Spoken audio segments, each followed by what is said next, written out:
today's episode, we leave Lyndhurst and we head up this highway into Marree.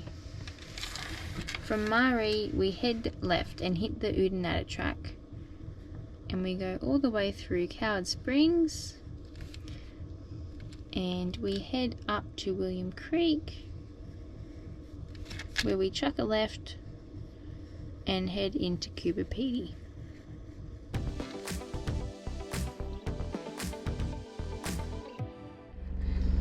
Hey guys, welcome back to the Wilson's Take on Oz. If you're new around here, I'm Aaron. And I'm Sophie, and today we are doing the Oodnadatta Track. How exciting. So excited for this one. You guys, you better subscribe and tune in because this one is going to be a good one. Where are we, Aaron? Finally made it to Marree, about to start the Oodnadatta Track. So this is the Afghani settlement. The ruins of it anyway.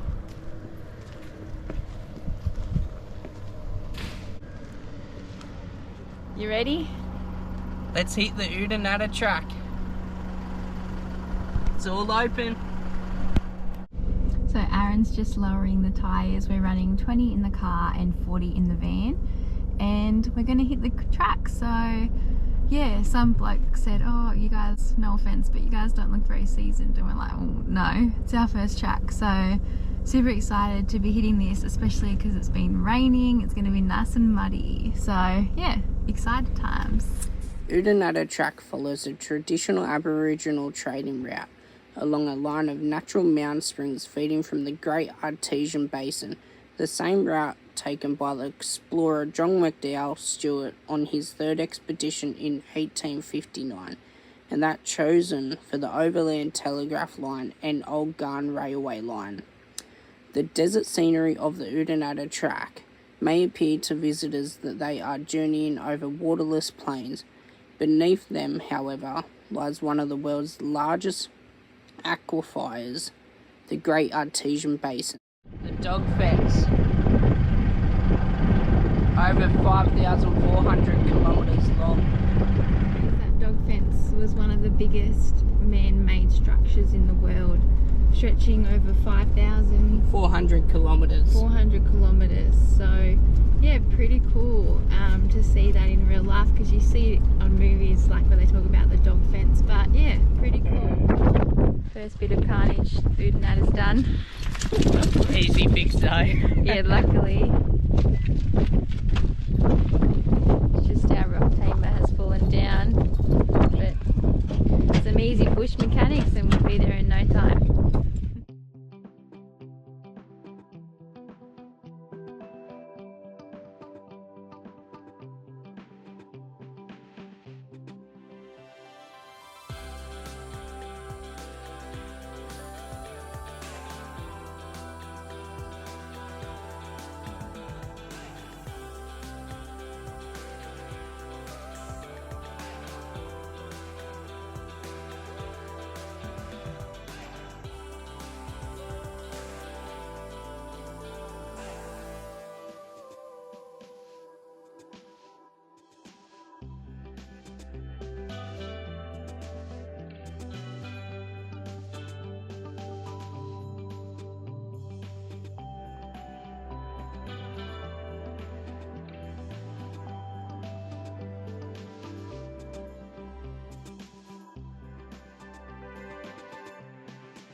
I guess you could put baubles on it at Christmas time.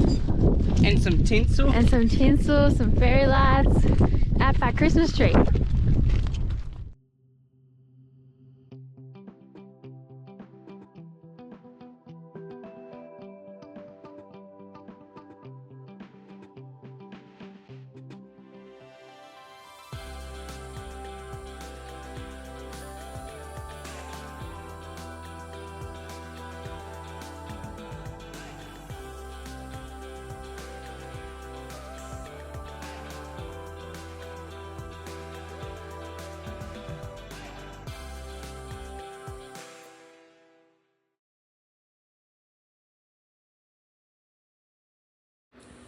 Coober, located on the Oodnadatta Track, is incredibly remote, a few kilometres west of Lake Eyre, 104 kilometres west of Marree, and 620 kilometres north of Adelaide.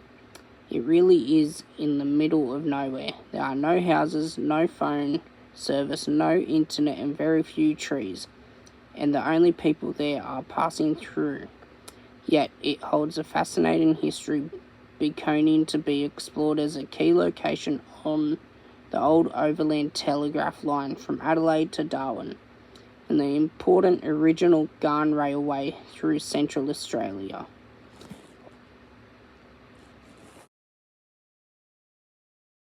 Coober, this long abandoned railway siding between the old Garn Railway line and the Oodnadatta Track, is in the middle of almost nowhere.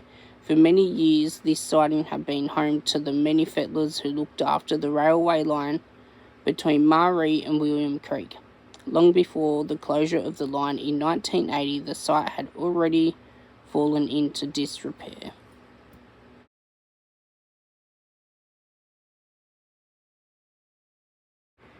It has been brought back from obscurity by members of the Garn Railway Preservation Society. In an effort to raise the finance for this project, a ball is organised every 2 years.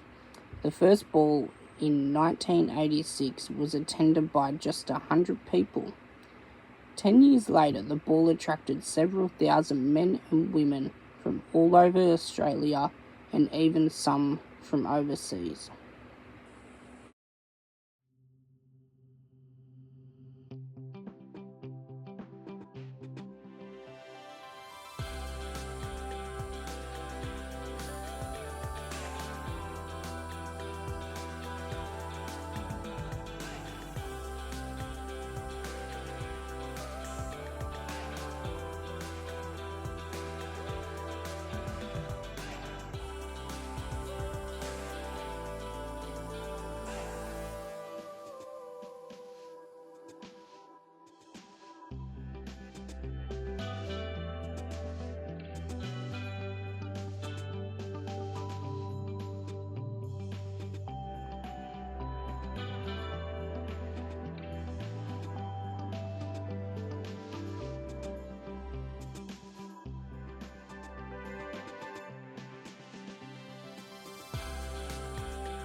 Right guys, we're at the famous Coward Springs and Miss Ginger is crying her head off because she can't come in. She would love to, but yeah, we just don't think it's the right thing to do. Yeah, we don't want to, put her DNA all through this artesian spring, so we thought, no, tie her to the gate, she can watch and we can have a nice little spa date.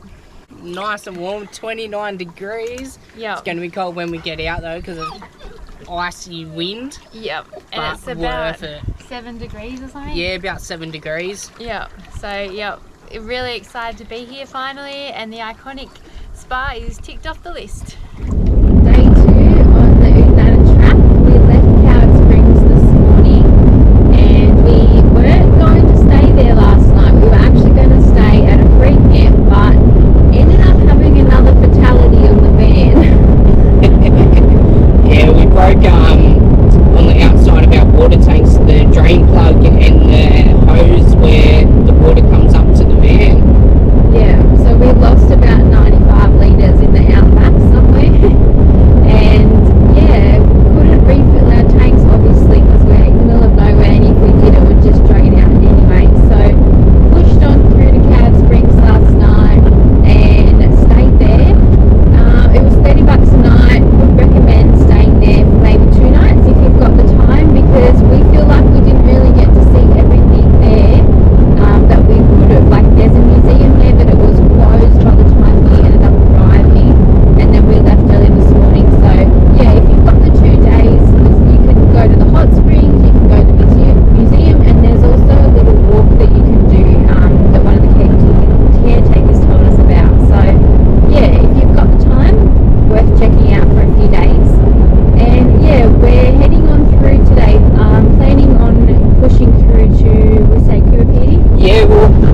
just outside of Coober Pedy, see how we go.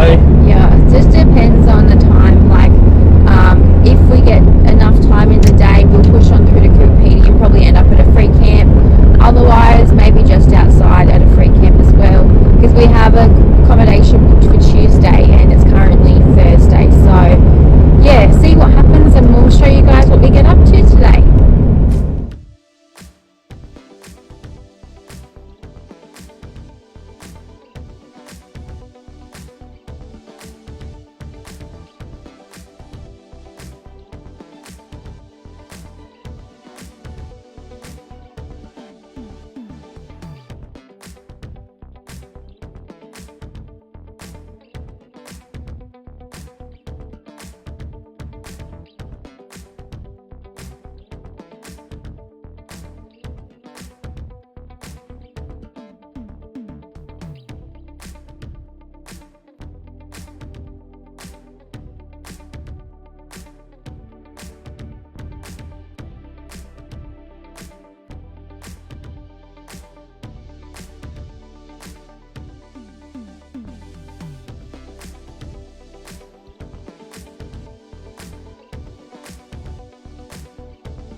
I just pulled on just outside of Coober Pedy. We're probably 25 k's out and I've got about 18 litres left in the tank, so I thought I'd just put a jerry can in to get us into town.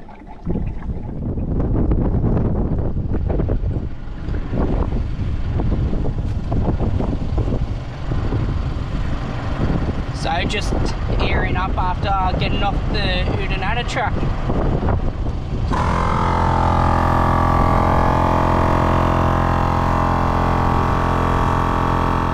So we thought we'd just do a little recap on the Oodnadatta Track that we just completed. Yeah, so we're here today at a little free camp. We thought we would just sit down and have a chat about everything because we didn't end up staying on the track as long as we had anticipated due to a few reasons. Yeah, so the first reason was on the first day we broke the tap on our water tank on one of them. Yeah. And we lost, what, 95 litres of water? Yeah, so I've just written them down so we can remember everything. So if you see me looking, that's why. But yeah, we broke the tap off it. So basically had no idea that this had happened, driving along the road and get to camp and we're like, great, we've got no water in our tanks. What's happened? And then, yeah. Yeah, I had a look under the van and I seen a little bit dripping out and I seen the tap broken off. Yeah. But luckily we still had another tank, so we were like, oh, no worries, yeah, doesn't matter. It'll be all good. So we ended up staying at Coward Springs that night instead of the free camp because we just wanted to make sure that we, you know, could focus on that one tank and we'd be right kind of thing. And then the next day we ended up leaving because we were like, let's go and get off this track so we can go get our water tank repaired and get some more water and just go back to Coober Pedy and chill from there. So we drove back the next day and we noticed that we'd pulled over to fill up the car with some jerry fuel, and we looked through the window and there was a couple of things that probably shouldn't have looked like they did. So first one was microwave had moved forward out of its slot. Yeah, so we're like, all right, well at least it's not on the ground. And then the next thing that happened was an amount of red dust at the front door. Yeah. Yeah, yep. So a small amount, not a huge amount, thank God. But at this stage, we hadn't gone into the van. That's just from the outside Yeah. what we could see. Yeah. So Also, the because I was filling up the car full of diesel because we were a little bit low, I seen the Anderson plug had ripped out as well. we're like, awesome. So at this point, we were already fanging it to Coober Pedy because we were a bit annoyed, obviously, because of the things that had gone wrong, and trying to look at them in a positive light at the time was a bit difficult. So yeah, we also had a look through the window, and I noticed that the table, we have a trifold table on a piano hinge, that was upside down on the floor from the window. And I was like, well, Aaron, if you think the Anderson plug's bad, don't look inside. So yeah, that's kind of everything that went wrong. So all in all, not too bad. Yeah, but a little annoying. Yeah, annoying at the time, especially when you plan to be on the track for about, I don't know, 3 to 5 days. But you had to rush back because of these things. Also, when we'd stopped for the jerry can, we noticed that there was water pouring out of the bottom of the van. So that too. we'd snapped the second tank's tap. So same thing as the first day, but yeah, second. So we had no water at this point. Going through like item by item in a bit more description. So the first thing, we're thankful that the water tap had just snapped and that was it. Like, yeah, there was no actual hole in the tank and we need a new tank. Yeah. It's just something I can unscrew and put a new tap in. Yeah, so because we'd heard people, like, we were doing a bit of research before we left, and we'd seen people actually have like 6mm gouge in their actual tank and they need a whole new tank replaced like crazy. So we're thankful that it was just a tap, because that is an easy fix for Aaron. Sure was. Yeah, and a cheap one too. Yeah, it was. They're like $1 each or something. So. Yeah. The next thing, I don't know if you want to read that one. The trifold table broke, so I checked it all out. The screws have just come out because they were fairly small screws. So I went to the hardware, bought a packet of screws, and just put some bigger screws in, and it was all fixed. Yeah, again, super thankful because it didn't rip off the wall. It's just their screws came out of the hinge, so easy. Nice and easy. Yeah. The next thing, the microwave. So the screws again holding that in the casing around the microwave into the actual wall. They again were little screws. So Aaron went to the hardware. Yeah, same packet I used for the table I use for the microwave. Yep. They're just that little bit bigger, not much bigger, just much stronger. Yeah, so again, like, super thankful because it could have gone onto the floor, smashed into 1,000 pieces, but it didn't. Like, totally feel like someone's looking out for us there. Yeah, definitely. And taking us to the dust. So first day we had 0 dust because it had been raining and it was muddy, as you guys have just seen. So we were like, oh my gosh, no dust, how good's this? Like, we didn't tape up the door or anything because it was raining, so it was all mud. Yeah, and we were like, we don't even need to tape it, we don't need to do anything. Oh my gosh, how lucky. First day got to Camp Coward Springs, no dust, awesome. Obviously second day we were fanging it to Coober Pedy. The sun had come out, enough for the ground to dry a slight bit, and the amount of dust that was behind the car. Yeah, couldn't even see half the van. It was that dusty. Yep, and we don't have a dust reduction system. We didn't do any taping, as we said, and there was a tiny, about, I don't know, from the door until maybe the lounge area, really small amount of dust just around the door frame. So if we'd taped the door or had a dust reduction system, this probably wouldn't have happened at all. Yeah, definitely. So yeah, not too bad. Yeah. Annoying to clean, I know that much. Yeah. Well, Sophie does. Yeah, you know I didn't that do much, it. Anyway, so Aaron was out trying to fix the water taps and I just cleaned up the red dust, and yeah, seems like the water tanks are all good now. Anyway, they're not leaking anymore and we've got our water on board. So Back to free camping again. Back to free camping and happy again. So all in all, the Oodnadatta Track is a must for beginners, because like beginners who want to do forward driving or anything like that. You guys heard me say in the beginning of the video that some bloke had to go. Well, just saying like, oh, you guys look like rookies and all that stuff, and it's like, well, we are rookies, but for being rookies, I think we did all right on the track. Yeah, definitely. And it is a really easy track. Like, yeah, it's not hard at all. It's just, it's like a fire trail. It's just corrugated road, pretty much. And I think the worst part of the track was probably after William Creek. Yeah, after William Creek, mainly because of all the rain they've had lately. It was all washed out and there was big ruts and all that sort of stuff, so... Yep. Yeah. Yep, so yeah, again, like, it wasn't too bad. So, yeah, pretty happy with that. And if you guys are beginner 4x4ers or anything like that, just like us rookies here, you guys should add the Oodnadatta Track to your list, because it was a bit of fun and we could have spent way longer on the track if these things hadn't happened. Yeah, for sure. And you get to see Coward Springs, which is pretty cool. Yeah, the iconic Coward Springs. So yeah, and we've got a couple of things we've written down here, our top tips for the track. Yeah. Can I read them out? Yeah, I'll read them out. So take a couple extra jerry cans, especially if you're doing the whole Oodnadatta Track. We didn't do the whole lot. You can fill up at William Creek as well for $2.90. So it's a lot more expensive. So we filled our jerrys before. And about that, if you have a petrol car, you may struggle, because from Marree, or even before Marree. Before Marree. Somewhere around there, like somewhere out back, South Australia.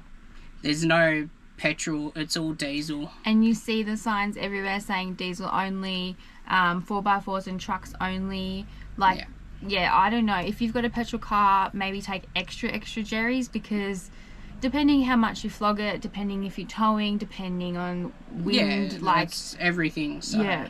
So I would take extra jerrys for sure. The second thing was take extra jerry cans of water as well. You never know what will happen, as we found out. We got extra 35 litres. Yeah, 35. So, yeah, we're all good. So. Even to just keep in the car, because you know, even if you blow radiators. Yeah, exactly right. You can fill it up with water, or if you go on a day trip without the van, you can have drinking water, wash your hands or whatever. Yeah. So definitely take at least one jerry of water. Take spare water taps, as we found out. We did a lot of research on the Oodnadatta before we left, and we didn't see one person talk about their water taps.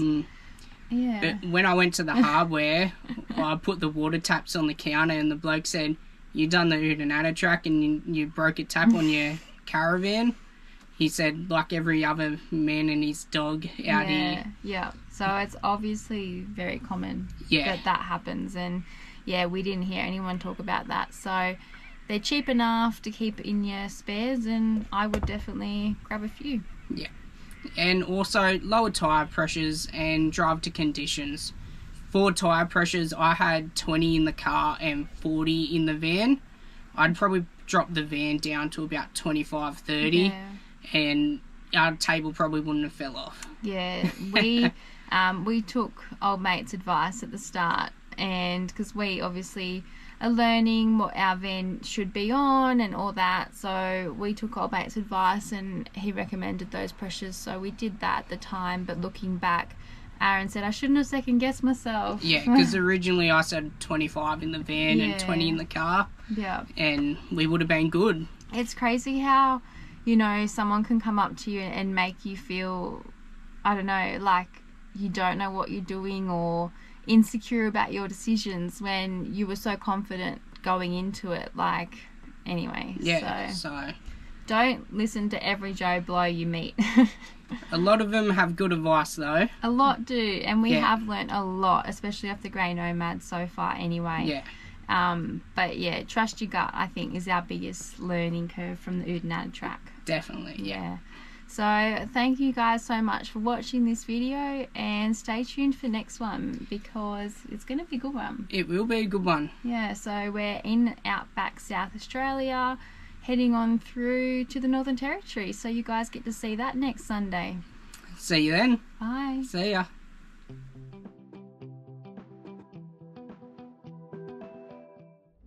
Hey guys, welcome. Our itchy nose. The longest